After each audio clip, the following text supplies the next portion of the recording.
সমস্যার দাবিতে তারা ভুল বয়কট করেছে, বিষয়টা নিয়ে আপনার পূর্ব ত্রিপুরার কয়েকটি জায়গাতে বুথ বয়কট করেছে, রাস্তা অবরোধ করেছে, সেই বিষয়ে আপনারা কি বলবেন? ভোটদান করতে পারে না রাস্তার জন্য, এই বিষয়ে দেখুন, এই ব্যাপারে আমাদের কাছেও খবর রয়েছে। আমরা যথাযথ সময়ে আমরা সেখানকার যারা এআরও রয়েছেন, আরক্ষা প্রশাসন রয়েছেন এবং আমাদের নির্দিষ্ট পূর্ব ত্রিপুরা আসনের জন্য যিনি আরো রয়েছেন রিটার্নিং অফিসার, ওনার সমক্ষে আমরা নিয়েছি এবং প্রশাসন তরফ থেকেও সেখানে সেটা পদক্ষেপ গ্রহণ করা হয়েছে।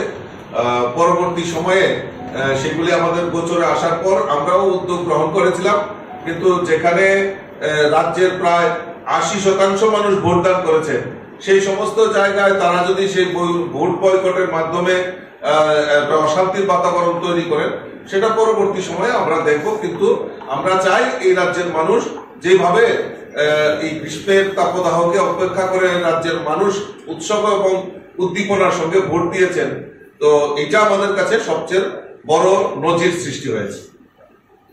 বিরোধীদের তরফ থেকে যেরকম ভাবে পশ্চিম ত্রিপুরা লোকসভা আসনে কিছু অভিযোগ ছিল পরবর্তীকরণের ক্ষেত্রে পুলিং এজেন্ট সেখানে বাধাপ্রাপ্ত হচ্ছে, হামলা, হুমকি এই ধরনের অভিযোগ তুলে আসছে। সেক্ষেত্রে বিরোধীদের যে অভিযোগ আনা হয়েছে সেটাকে আপনারা কিভাবে দেখছেন? আমি একটু যুক্ত করছি এখানে। কৃষ্ণপুর বিধানসভা কেন্দ্রে পুলিশ স্টেশন বালুচলা এলাকায় সিপিএম সমর্থিত পুলিং এজেন্ট আক্রমণ হয়েছে। কিছু কিছু জায়গায় আবার ভোট কেন্দ্র তালাও দেওয়া হয়ে গেছে। পশ্চিম আসনে এতগুলো ইনসিডেন্ট হয়েছে না, যাত্রা পূর্ব আসনে কি কারণে হয়েছে? সরকারের কি কোনো গাফিলতি আছে?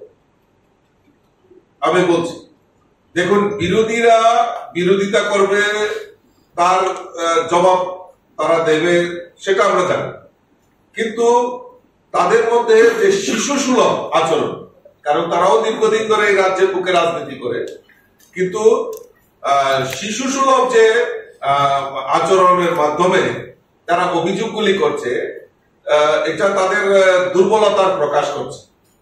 শাসক দলের বিরুদ্ধে যেভাবে বহিঃপ্রকাশ করছেন, যেভাবে তারা মন্তব্য করছেন, সেটা একদম টোটালি ভিত্তিহীন। এই কারণে, কারণ আমরা যদি নির্বাচনের প্রচার, আপনারাই এই প্রচারে অংশ নিয়েছেন, আপনারা জনসমক্ষে নিয়ে আসছেন, মানুষের সামনে তুলে ধরেছেন, এই নির্বাচনের প্রচারেও আমরা দেখেছি তাদের কোনো ভূমিকা ছিল না এবং সেখানে তাদের পায়ের তলার মাটি নেই।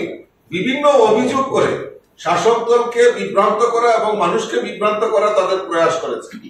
পশ্চিম ত্রিপুরা আসনের ক্ষেত্রেই হোক, পশ্চিম ত্রিপুরাতে বারবার একদম সকাল দিক থেকে যখন ভোটাররা ভোট কেন্দ্রে পৌঁছে গেছেন, তখন থেকেই তারা একটা অভিযোগ, মিথ্যা অভিযোগ, পাল্টা অভিযোগ তারা নির্বাচন কমিশনের কাছে রেখেছেন এবং পরবর্তী সময়ে নির্বাচন কমিশন তার খণ্ডন করেছেন এবং সেখানে পরিষ্কার ভাবে ক্লিন চিট দেওয়া হয়েছে যে ভোট অবাধ এবং শান্তিপূর্ণ হয়েছে।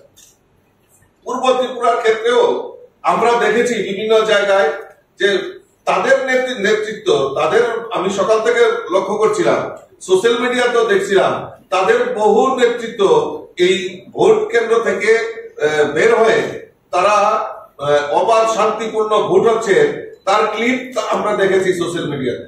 তো কাজেই আমরা যে জিনিসটা আমরা জানতে পেরেছি এবং যেখানে যেখানে যা পদক্ষেপ নেওয়ার, সেই প্রশাসনই হোক আর নির্বাচন কমিশনই হোক, সেটা পদক্ষেপ নিয়েছে এবং তাতে কোন রকম সন্দেহের বাতাবরণ নেই এবং অবাধ শান্তিপূর্ণ ত্রিপুরা রাজ্যের একটা নজির সৃষ্টি হয়েছে।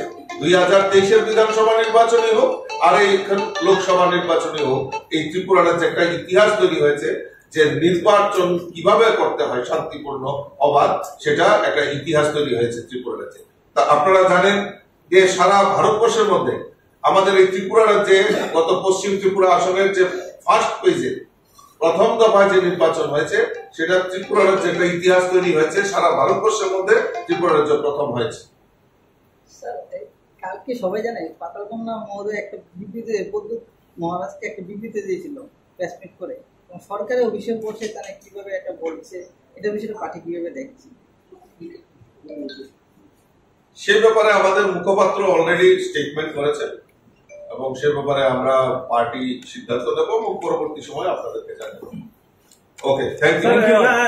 সাংবাদিক বন্ধুদের স্বাগত জানাচ্ছি আজকের এই প্রেস মিটে। আজকের এই প্রেস মিটে আমার সঙ্গে রয়েছেন আমাদের যিনি লোকসভার যিনি ইনচার্জ দায়িত্ব নিয়ে কাজ করেছেন, আমাদের রাজ্যের মাননীয় মন্ত্রী শ্রী প্রণজিৎ সিংহ রায় মহোদয়। আমার সঙ্গে উপস্থিত রয়েছেন আমাদের মাননীয় মন্ত্রী আদরণীয় সুশান্ত চৌধুরী মহোদয়। উপস্থিত রয়েছেন আমাদের মুখ্য প্রবক্তা মাননীয় শ্রী সুব্রত চক্রবর্তী মহোদয় এবং যারা সাংবাদিক বন্ধু, আমি সকলকে আন্তরিকভাবে অভিনন্দন এবং শুভেচ্ছা জানাই। আপনারা জানেন যে ইতিমধ্যে যে আজকে আমাদের পূর্ব ত্রিপুরা আসনে লোকসভা নির্বাচন সংগঠিত হয়েছে। সেই লোকসভা নির্বাচনে আমাদের এই পূর্ব ত্রিপুরা আসনের প্রার্থী হিসাবে আমরা মনোনীত করেছিলাম আমাদের মহারানী কৃতি দেবী দেববর্মন মহোদয়াকে, এবং সেখানে এই পূর্ব ত্রিপুরা আসনে প্রায় 13,96,069 জন সেখানে ভোটার সেখানে রয়েছে। আজকে সমস্ত জায়গায় উৎসবের মেজাজে সেখানে ভোট পর্ব অনুষ্ঠিত হয়েছে এবং এখন পর্যন্ত আমাদের কাছে যে আপডেট রয়েছে সেখানে দেখা যাচ্ছে 79.55% ভোট সেখানে হয়েছে। এখনো প্রায় 10,000-এর উপর কিছু কিছু জায়গায় ভোট কেন্দ্রে এখনো লাইন রয়েছে।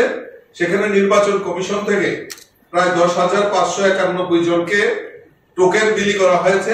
যদি সেই এভারেজ ধরা হয় তাহলে আমাদের এই রাজ্যের পূর্ব ত্রিপুরা আসনে 80.31% মতদাতা ভোটদাতা সেখানে তাদের ভোট প্রয়োগ করেছে।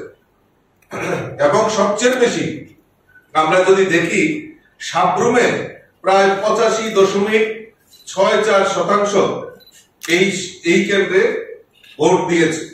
আমি সমস্ত আপনাদের মাধ্যমে আমি ধন্যবাদ জানাই। এত গ্রীষ্মের তাপদাহেও আমাদের এই রাজ্যে ভোটদাতারা উৎসবের মেজাজে আমাদের এই পূর্ব ত্রিপুরা আসনে ভোটদানে অংশগ্রহণ করেছেন। আমি ধন্যবাদ জানাই এই রাজ্যের সমস্ত ভোটারদেরকে যারা এই নির্বাচনে অংশগ্রহণ করেছেন। আমি ধন্যবাদ জানাই আরক্ষা প্রশাসন, সাধারণ প্রশাসন সহ যারা এই ভোট কাজে নিয়োজিত ভোট কর্মী, যারা এই সুষ্ঠুভাবে এবং আন্তরিকতার সঙ্গে যারা এই ভোট কেন্দ্রকে ভোটারদের যেভাবে সহযোগিতার মাধ্যমে ভোটদান করেছেন তার জন্য আমি সকলকে আন্তরিকভাবে অভিনন্দন এবং শুভেচ্ছা জানাচ্ছি। আমরা ধন্যবাদ জানাচ্ছি আমাদের মিডিয়া বন্ধুদের। আপনারাও সারাদিন অক্লান্ত পরিশ্রম করে আমাদের এই যে সম্প্রচার, আপনারা ভোট কেন্দ্রে গিয়ে সম্প্রচার জনসমক্ষে নিয়ে এসছেন, তার জন্য আপনাদেরকে ধন্যবাদ জানাচ্ছি।